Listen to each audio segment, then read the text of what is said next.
Sonny Clark was born July 21st, 1931, in Hermione, Pennsylvania. Parents were originally from Stone Mountain, Georgia. His father died of lung disease only 2 weeks after Sonny was born. He was the youngest of 8 children. They moved to Pittsburgh at age 12. When visiting an aunt in California at age 20, Clark decided to stay and began working with saxophonist Wardell Gray. He went to San Francisco with Oscar Pettiford, and after a couple of months was working with clarinetist Buddy DeFranco in 1953.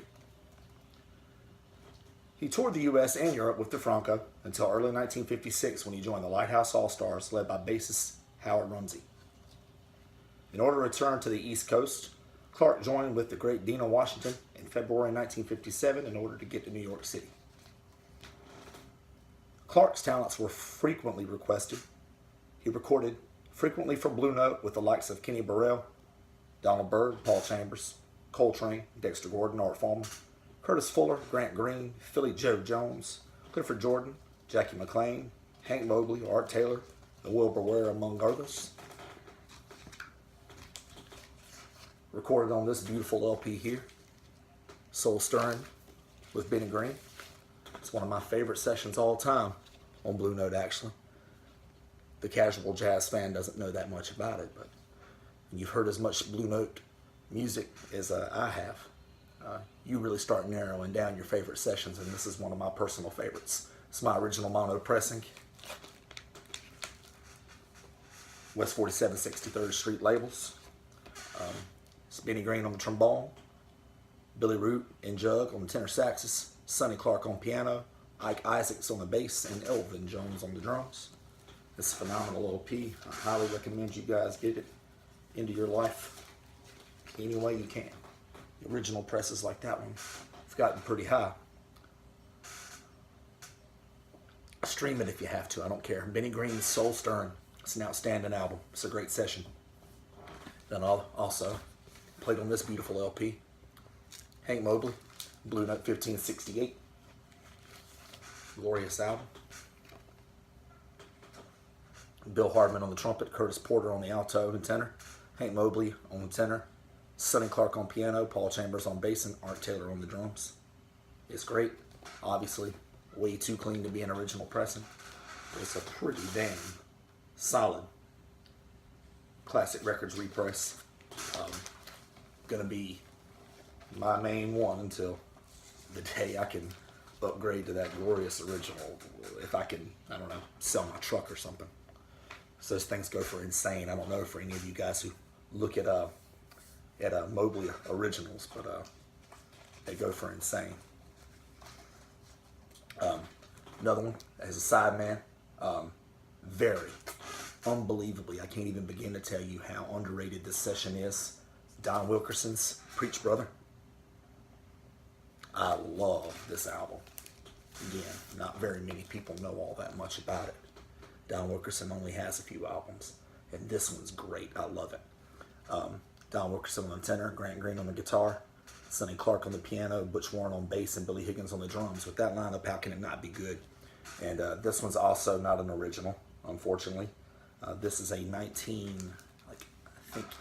80 or 81 French repress, but I got it for like $20 on eBay. I couldn't pass it up.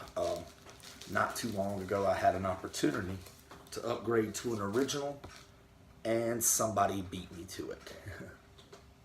Still, Blue Note label looks just like the originals, and this is a great issue, and I will upgrade to that original someday, and as per my usual MO, that will belong to one of you guys. So,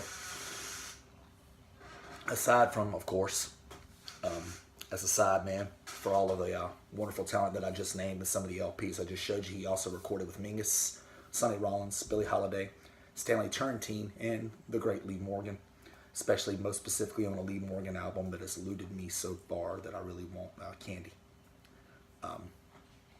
Then, of course, he recorded his projects under his own name. It's the iconic and legendary Cool Struttin'. This is my original mono press. 47 West 63rd Street labels. I found this at Beautiful Lunchbox at Awesome Lunchbox Records in beautiful Charlotte, North Carolina, about 2 or 3 years ago.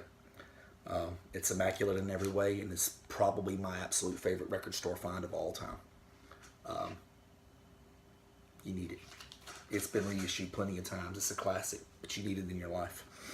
And in this one, Sonny's final album he ever recorded, Leapin' and Lopin'. Another one of my absolute favorite Blue Note sessions ever recorded. Sonny, Tommy Turrentine, Charlie Roos, Butch Warren, and Billy Higgins. My original mono pressing again. New York, USA labels. It's immaculate in every way. I got this one about a year ago. That's his very final album. By the time that one had come out, he was at his absolute peak as a musician. I need Die Less for Sonny. I need Sonny's Crib. I need Sonny Clark Trio. Bad. I mean, I want all of them, but I need those bad. Those are the ones I really want. Like many jazz musicians, he struggled with drug addiction. In his memoir, Raise Up Off Me, pianist Hampton Halls describes living with Sonny and hustling for drugs with him in the New York scene in the late 1950s, where they acquired the nickname the Gold Dust Twins. Anytime you have a nickname for how good you are at digging up drugs, it ain't good. Between spring of 1959 and autumn of 1961, Clark made only 5 studio dates. That's unheard of for a jazz musician. These guys had to live in the studio. When they weren't recording under their own name, they were sidemen. I mean, that goes for all of them. If you look at, you look at so many of them, and they were just constantly in the studio putting out, their names were on 4, 5, 6, 7, 8 releases a year, sometimes more, depending on who you were. In late 1961, Clark returned with a year-long burst of activity, the final stage of his evolution as a modern jazz master. Sonny Clark tragically passed away in January 1963, at the age of 31. After being hospitalized for an infection in his leg, on January 13th, he died of a heart attack not long after being released from the hospital. The New York Amsterdam News attributed his death to narcotics poisoning. Years later, David Rosenthal wrote that Clark died of an overdose at a New York club called Junior's. The club's owners reportedly moved his body to a private apartment before calling the police, obviously to avoid bad publicity.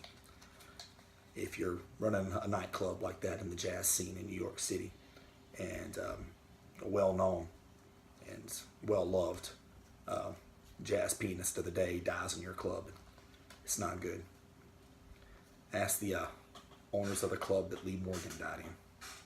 That didn't work out too well. A benefit concert was held 2 weeks later at the Village Gate Jazz Club in Greenwich Village, featuring Monk, Jackie McLean, many others. Clark's legacy has been, for the most part, only appreciated by aficionados, jazz lovers, real jazz lovers, and fellow musicians. To give you an idea, trumpeter Art Farmer said, "A primary quality in Sonny's playing is that there's no strain in it. Some people sound like they're trying to swing. Sonny just flows naturally along. He has a good, powerful feeling for the blues."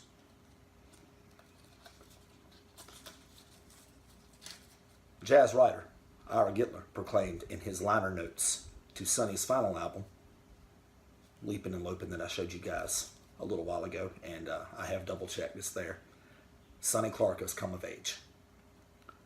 Clark himself once said, "Your soul is your conception, and you begin to have it in your playing when the way you strike a note, the sound you get, and your phrasing come out of you yourself and no one else." In that regard, Sonny Clark had certainly arrived, and then he was gone. Just like that, 31 years old. Clark has never received his due, has never gotten the credit he deserved. When you think of jazz pianists, you think of Evans, and you think of Monk, and you think of these guys, McCoy Tyner, who was a part of John Coltrane's band. You think of those guys, and you might even think of Bobby Timmons before you think of Sonny Clark. Bobby Timmons, of course, was a jazz messenger. but it's very possible given the popularity of the Jazz Messengers recordings. He's never gotten to just do. I have no doubt that a lot of you watching this video potentially never even heard of Sonny Clark, and that's the reason that I want to do this series. The reason I want to continue along with this series is to bring light and bring some attention to these out of this world talented jazz musicians who struggled so much financially and struggled so much with substance abuse, because that was the scene, and they weren't rich and they were poor, and they weren't playing in 20,000 seat stadiums. They were playing in nightclubs, and what's in nightclubs? Booze and drugs. Most of them couldn't resist the temptation, and a lot of legendary jazz artists were lost far too young. Sonny Clark, the legendary Sonny Clark, in my opinion, being one of them. If you've never heard Sonny Clark, please do so. I highly recommend you look up, even if you just stream it. Streaming's fine by me. Anything that'll get you guys listening to it. Leaping and Loping that I showed you guys a minute ago. And Cool Strutting particularly. Phenomenal. And they deserve a listen. And both have been reissued frequently. You can get yourself a copy of both for cheap. You don't have to go the original press route. I highly recommend it. Give the immortal talent that was Sonny Clark the attention that he deserved when he was alive. Now, until next time, until next video, keep dropping that needle. On Sonny Clark if you haven't. Keep dropping that needle, you guys.